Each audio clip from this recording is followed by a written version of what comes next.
right in front of y'all face, and y'all don't pay attention to it. Why did Suge Knight punk Tupac? Wack, how did Suge Knight punk Tupac? Let's get the notifications up. Knight punk Tupac. Let's get the notifications up, thumbs up, hit the goddamn subscribe button. You know what I'm saying? I'm not finna get to dropping no knowledge until the people get in the building. Let your people tell the people. Tell some other people that they peoples, Wack 100, is here to talk to the people. Now, y'all can always catch me on the 100 side of Clubhouse. Or follow me on my Instagram page, _ the 100 show. Or if you really want to get my attention and you got some business, follow the queen, R_ANN_B. Send her a DM about what you need and we can get something going on. To all you YouTubers, underground rappers, trying to get some shine on your name, trying to get your following up, trying to get that monetization going on, right? Trying to get the subscribers up. Me and Flacco doing the You've Been Exposed package for a stack, a measly stack. Comes with an interview with me on Clubhouse, interview on the 100 show one-on-one, and then me and Flacco shares your link when he says, click the link right here, right? And then me and Flacco shares a link or two on our IG stories. So you can find that application to fill out on the 100 Show IG. In the bio, it's at top. Fill it out. R&B is see it, grab it, schedule you, and we'll get going. Shout out to Clubhouse Shenanigans. Shout out to Ray Gibbs TV. Shout out to Clubhouse TV. Shout out to The Answer. That's the 100 Show media team from the Clubhouse app. Y'all go over there and check them out right there on the blocks and corners of YouTube. They got some great content, packing up, running it up, me telling people shut the up, and there's all kind of other ups going on. But let's get the people in here. A lot of us didn't heard and listened to the Death Row stories, and a lot of people just kind of overlook it. Maybe they don't think about it, but dang, why did Suge Knight punk Tupac? And if Tupac would have stood his ground, he might still be alive. Let's talk about it. We ain't gonna talk about what happened on Las Vegas Boulevard. I'm gonna talk about things that could have occurred that might have eliminated him being on Las Vegas Boulevard. We're not gonna talk about Suge doing football moves and holding people. We ain't gonna talk about that. That's kind of obvious. But what we are gonna talk about is, why did Suge Knight punk Tupac? That's the question. Wack, what do you mean? Well, I'm gonna slow it down and I'm gonna educate you guys. When a rapper signs a deal, and let's say he signs a 3-album deal, right? For $5 million, right? And let's say after he turns in these albums, he still owes $2 million or $3 million, right? The contract doesn't say you have to stay in this deal until the money made back. That's not how it works. I'm gonna tell you why.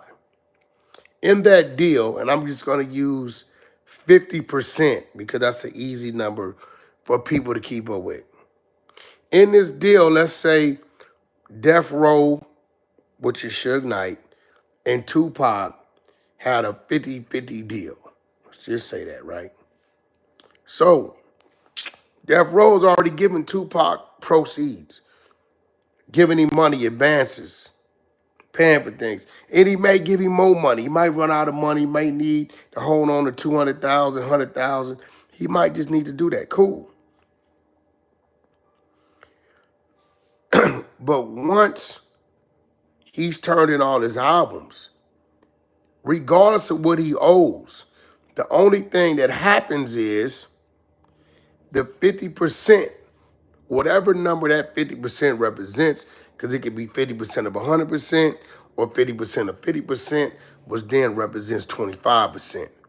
But that 50% number that goes to artists, when that artist leaves and the royalties keep coming in from the album selling and whatever's going on, what happens is that artist just doesn't receive any of those residuals or proceeds.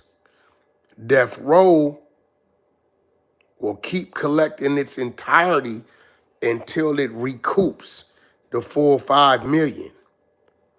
So once it recouped, then the artist will then receive their cut of the 50%. So if $5 million is owed, and let's say Tupac ran up the bill to another 4 million. I need $1 million. I need this.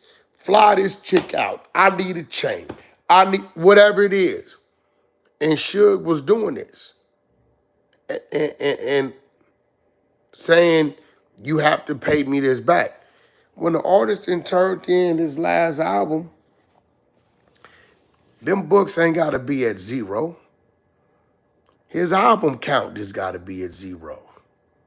The only thing that's supposed to happen is when the revenue comes in, the artist just won't get his cut until the label has fully recouped its money, right? So if 9 million's owed, 5 million for the budget, and let's say 4 million, he didn't gave me miscellaneous money. And 10 million comes in over 2 years. As the money coming in, 1 million, artists don't see nothing. 2 million, artists don't see nothing. 3 million, artists don't see nothing.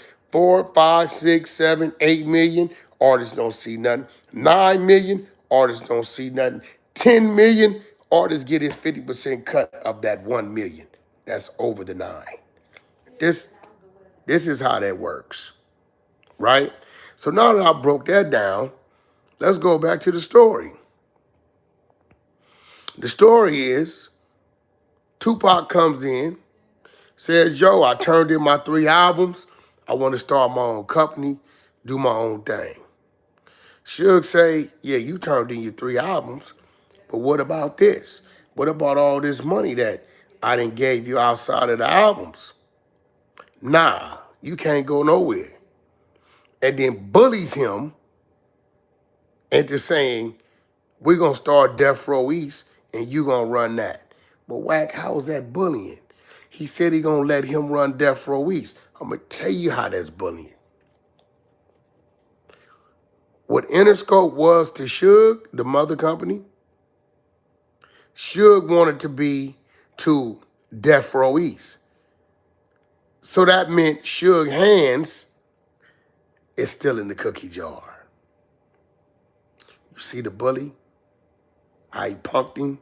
See, if Pop would have just left and started Thug Life Entertainment or Machiavelli Entertainment, now Pac sits in the position of Suge. And Pac could go to Universal or Sony or wherever he wants to go and do his own deals and be in control of the budget and be the head man at that table. Suge wasn't going for that. He's saying, I'm going to keep you under me. I'm going to let you run Death Row East. So, Wack, how does that break down? Let's talk about it. The best case scenario is Suge Knight says, me, Death Row, will finance Death Row East. It'll be Death Row and Death Row East. That means 100% will start with Suge, right? And when they cut up, let's say we're going to do 50-50 Pac. That means Death Row, Mother Company, 50%. Tupac, Death Row East, 50%. This is how this would have worked. I need $10 million in budgets. Death Row would have to release that to Death Row East, right? Now, they have to pay Pac as an employee because it ain't his company. He just working for the company, right? So now Pac goes and starts signing artists.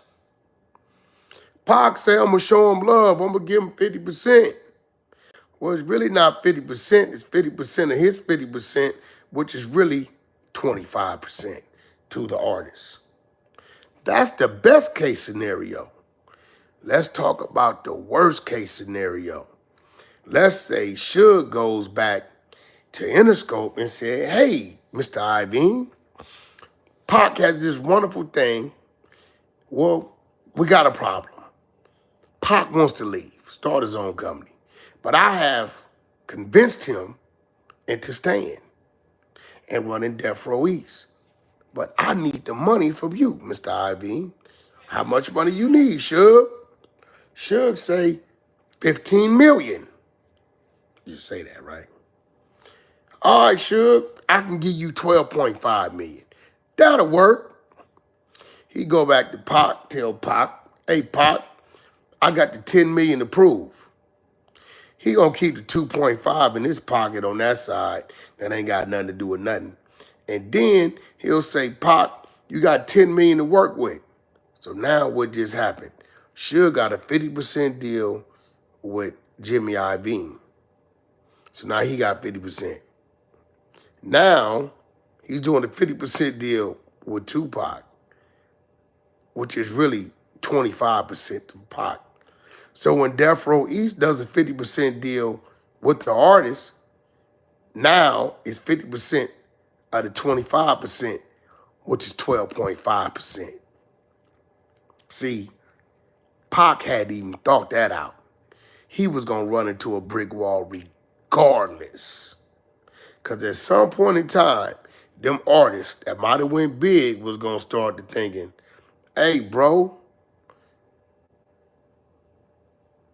why am I only making 12.5% off the bag? Well, because Death Row East is up under Death Row, and Death Row is up under Interscope. So the 100% number no longer starts with Death Row, it starts with Interscope, and then it starts to get chopped down. So, Wack, how did Suge punk Tupac?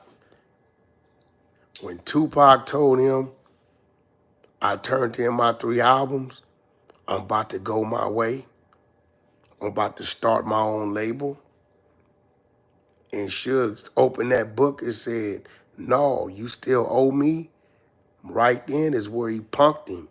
Because even if he owed him, he wasn't supposed to do nothing but collect and keep all residuals until he recouped what he owed him. That wasn't supposed to stop him from leaving the label and starting his own label. So he forced him to stay there up under Death Row. Now, if Tupac would have left, it's a good chance Tupac would have been in Vegas under a Thug Life or a Machiavelli function. And if he would have been in Vegas under a Thug Life and a Machiavelli function, it's a good chance he would have been standing there with the Death Row dudes. If he wouldn't have been standing there with the Death Row dudes, he wouldn't have been participating or he wouldn't have started to fight with Orlando. If you don't start to fight or participate in the attack of Orlando, there's never no hostilities or no get back being pointed at you on Las Vegas Boulevard. Now, I'm gonna look to the chat. If I was talking too fast on the breakdown of the business, anybody have any questions, I'll answer them, as long as the questions make sense.